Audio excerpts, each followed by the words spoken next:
चलिए जल्दी आइए।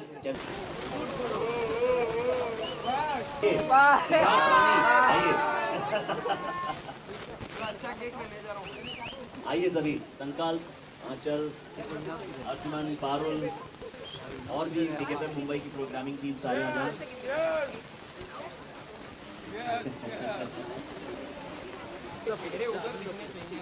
इनको ऐसे घुमा जाए।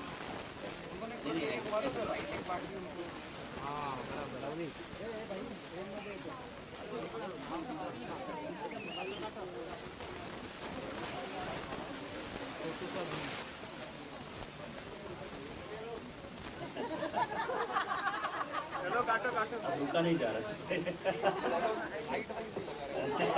चलिए बच्चे, रेडी।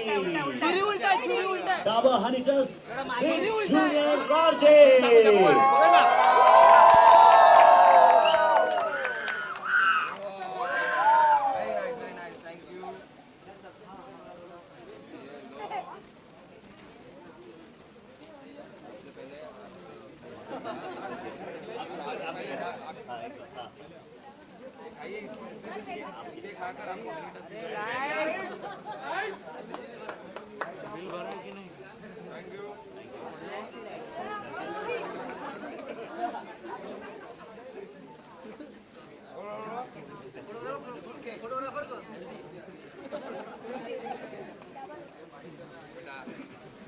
इसमें थोड़ा सा डाबर हनी चलता का जो चिल्ड्रंस डे था, मेरे बच्चे बहुत इंसिस्ट कर रहे थे कि उन्हें कोई बर्फ वाली लोकेशन पर लेकर जाए, उन्हें कोई बर्फीली जगह पर जाना था जहाँ बर्फ गिरती हो।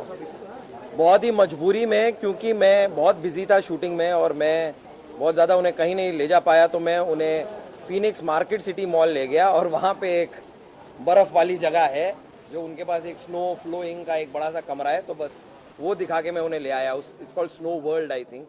तो बस हाँ, मैं बहुत ज़्यादा अपने बच्चों के चिल्ड्रंस डे की ख्वाहिश पूरी नहीं कर पाया हूँ। आई होप ये साल मैं कुछ कर पाऊँ।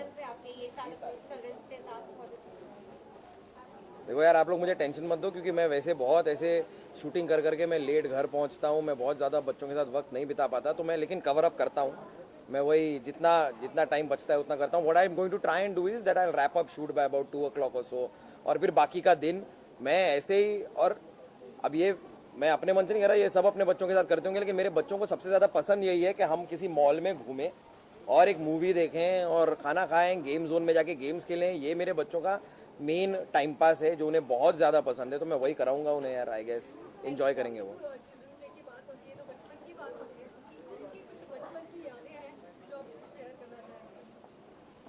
यार बचपन में ना मैं बहुत ही थोड़ा उद्यमी बच्चा था।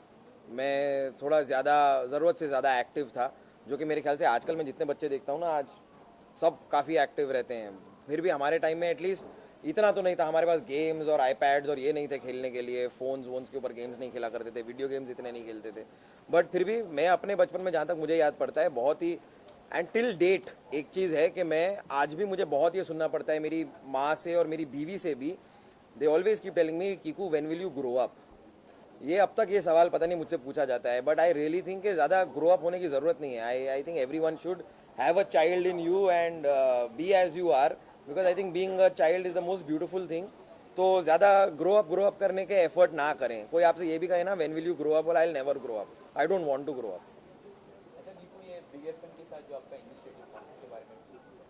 यार ये बहुत ही इंटरेस्टिंग है, क्योंकि आरजे ना, being an RJ as a concept also, जब मैं छोटा था तब रेडियो इतना बड़ा नहीं था कि रेडियो के बारे में और रेडियो पे बोलना, एवरीवन यूज्ड टू थिंक कि भाई टीवी देखते थे थोड़ा बहुत तो हर जना एक्टर बनना चाहता था।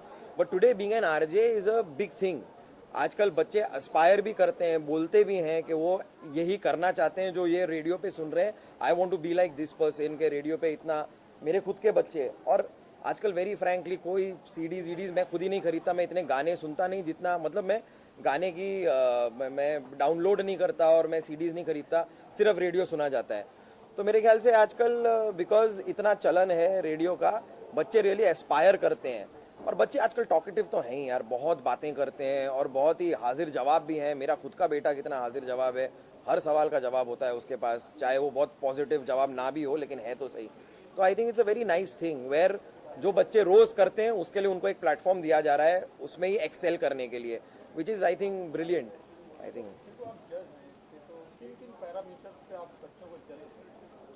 सर जिन पैरामीटर्स में मैं बच्चों को जज करूंगा इस चीज़ में वो वही हैं जैसे मैंने बताया, हाजिर जवाबी, जो कि किसी भी सवाल का जवाब दे दें, जो कि जवाब को सही होना ज़रूरी नहीं है, उसका एक टेढ़ा जवाब भी वो दे सकते हैं, जो कि कभी कभी कहते हैं ना कि ये तो ओवर स्मार्ट आंसर हुआ, लेकिन चलता है as far as you have an answer. तो बातूनी हो, बात करने का बड़ा शौक हो, बहुत बातें करें, साथ साथ में इंटरेस्टिंग बातें करें। जैसे कई बार बच्चे को आप एक टॉपिक दे दो, अब वो टॉपिक के बारे में जानकारी है या नहीं है, लेकिन वो बोलता है और वो बहुत बोलने की कैपेबिलिटी रखता है। मैंने अपने बच्चों में देखा है, मैं मतलब पॉलिटिक्स से कोई लेना देना नहीं, वो एक न्यूज़ में कुछ सुन लेंगे, उसको दोहराएंगे जैसे उनको बड़ा पता है। उनका ये भी मानना है कि सर पापा मोदी जी को आ जाना चाहिए। मैं बोला तुम्हें क्या पता है यार, ऊपर नीचे उन्हें कुछ पता नहीं है, लेकिन मोदी जी को आ जाना चाहिए ऐसा उनका मानना है। तो बहुत ही ओपिनियनेटेड हैं आजकल के बच्चे, तो बड़ी अच्छी बात है। मेरे ख्याल से these are the two parameters that they have a habit of talking, they like to talk, and plus they are witty, they are smart, they are हाजिर जवाब एज दे से। कॉमेडी विद कपिल एक ऐसा प्लेटफॉर्म है जितने भी कलाकार इससे जुड़े उनको सबको फायदा पहुंचा है। बीच में गलती की थी आपके पार्टनर ने, वापस आ गए। आप सोचना चाहेंगे कि इसके अलावा कुछ करें, जैसे कपिल अब फिल्मों की तरफ बढ़ गए, तो आप इस तरह के चैलेंजेस, इस तरह के ऑफर्स का इंतजार कर रहे हैं? सर पर आप एक चीज़ देखें, कपिल भी अपनी फिल्म कर रहे हैं, लेकिन साथ साथ में comedy nights with Kapil show हमारा चल रहा है, उसमें भी उतना ही वक्त दे रहे हैं जितना पहले दिया करते थे, उसमें से वक्त निकाल के वो अपनी फिल्म कर रहे हैं। मैं अपने कॉमेडी नाइट्स विद कपिल में से वक्त निकाल कर अकबर बीरबल कर रहा हूँ या फिर और कोई काम कर रहा हूँ, अगर कुछ जो भी और अलग मैं काम करता हूँ, झलक दिखला जा किया मैंने। पर पॉइंट यही है कि जितने लोग कॉमेडी नाइट्स विद कपिल से जुड़े हैं वो एक बहुत ही इंटैक्ट और बहुत ही कड़क टीम है। वो मुझे नहीं लगता वो टीम कहीं भी बिखरना चाहती है, या हमारी तो अपनी तरफ से पूरी कोशिश है कि हम सब जुड़े रहें, क्योंकि अच्छा शो तब बनता है जब सही लोग साथ में आते हैं। तो ये किस्मत की बात होती है। You know sometimes you also feel के यार ये वाला प्रोडक्ट क्यों नहीं चला, ये शो तो अच्छा था, बट एक जो from the writers to the director to the creative team to the EP to everybody from the production, everyone coming together ना, तो ये I think we are blessed with comedy nights with Kapil is a fantastic show. और आप मुझसे ये सवाल पूछ रहे हैं, मैं वही आपसे कह रहा हूँ कि कपिल शर्मा खुद वक्त निकाल के अपनी फिल्म कर रहे हैं। ये शो है और आगे भी रहेगा और हमेशा चलता रहेगा। जी जी जी जी।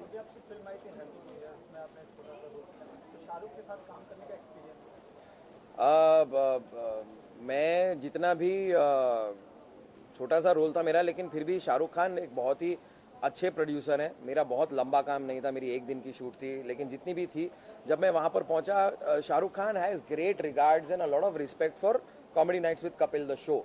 वो शो के बारे में बहुत बातें कर रहे थे। मेरे को याद है जब मैंने शूटिंग की थी तब वो और कलाकारों को जिन्होंने कोई शो पे आए थे कोई नहीं आए थे, तो जिनको अगर जानकारी नहीं है उनको भी ये बता रहे थे कि how comedy nights with Kapil is an international standard show. और ये शाहरुख खान का खुद का कहना था कि आई नेवर एक्सपेक्टेड के इंडिया में इस जॉनर में ऐसा, क्योंकि ये विदेशों में देखा है ये टाइप के शो जो कि इंग्लिश में एक गेस्ट को बुलाते हैं और गेस्ट से ऊटपटांग बातें भी हो जाती हैं और ये होता है। अंग्रेजी फॉर्मेट में ऐसे शोज को चलते हुए देखा है, लेकिन हिंदी में ये हो सकता है, ये मुझे उम्मीद नहीं थी। लेकिन it is a wonder how Kapil Sharma and the entire team with Kapil has come up with this thing and it's a fantastic show. और मुझे याद है शाहरुख खान मतलब डिटेल में कि इसके बाद इनकी एंट्री होती है, उसके बाद दादी आती है, उसके बाद पलक आती है, नहीं ये गुत्थी, उनको नाम के साथ पूरे शो के बारे में पूरी जानकारी है और वो बहुत बहुत पसंद करते हैं इस शो को। So and plus he was a fantastic producer यार, बहुत ही लैविश और रिच तरीके से। मैंने तो महबूब स्टूडियो में यहाँ बैंड्रा में शूटिंग की थी, पर एक बहुत ही अच्छे प्रोड्यूसर हैं वो। दुबई में आपने शूट किया, दुबई का कुछ खास एक्सपीरियंस था, कुछ अलग हुआ वहाँ पे शूट के दौरान? कोई एक सर दुबई में वही है कि हम इतना एक्सपेक्ट, ऑब्वियसली पॉपुलैरिटी हम जानते हैं शो की कितनी है, लेकिन फिर भी हम इतनी उम्मीद नहीं करते कि यार हमें धक्का मुक्की में रियली बाउंसर्स की ज़रूरत पड़ेगी लोगों को कंट्रोल करने की, जो कि बम्बई में हम जिस तरह आपने देखा है मॉल वॉल में भी हम घूमते हैं क्योंकि बम्बई में रहते हैं, तो शायद यहाँ के लोगों को फिर भी देखने की आदत है। दुबई में अचानक रियलाइज हुआ कि how famous and how big the show is huge. 4000 की कैपेसिटी थी ऑडिटोरियम की, ऑडिटोरियम के सारे टिकट्स तो बिकी गए थे, साथ में लोग बाहर खड़े थे जो टिकट्स उम्मीद में थे कि उनको और टिकट्स मिल जाएंगे, लेकिन 4000 लोग तो ऑलरेडी, और जो एकदम फ्रंट रो का टिकट था वो आई थिंक मेरे ख्याल से 1000 दिरहम का, जो कि करीब समझो 17-18 हज़ार रुपए का टिकट है, वो तक बिक रहा है। तो मेरे ख्याल से हमें रियलाइज हुआ कि क्या होता है, मुंबई में शूटिंग करते करते एक स्टूडियो से दूसरे स्टूडियो में जाते जाते ऑब्वियसली ट्विटर फेसबुक से थोड़ी जानकारी मिलती है कि कितना पॉपुलर है, लोग कितना पसंद कर रहे हैं, पर एक्चुअली आप मुंबई के बाहर निकलो और देश के बाहर निकलो तो पता चलता है कि कैसे लोग इस शो को इतना लाइक करते हैं और मतलब पागल हैं शो के पीछे। तो इसलिए दुबई ने एक जरा आंखें खोली कि यार there is a huge market out there and a huge fan following of the show.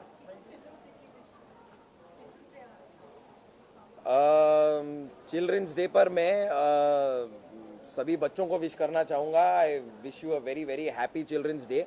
आप जैसे हैं वैसे रहें। कई बार बच्चे भी ये कहते हैं कि इंतज़ार कर रहे होते हैं कि हम जब बड़े होंगे ये करेंगे, हम जब बड़े होंगे वो करेंगे। वेरी फ्रैंकली बच्चों, मैं सच में दिल से कह रहा हूँ, मैं बड़ा हो चुका हूँ, लेकिन मैं काश मैं child's heart is the most pure heart and I love my children, I love my childhood, and I love you all. Thank you.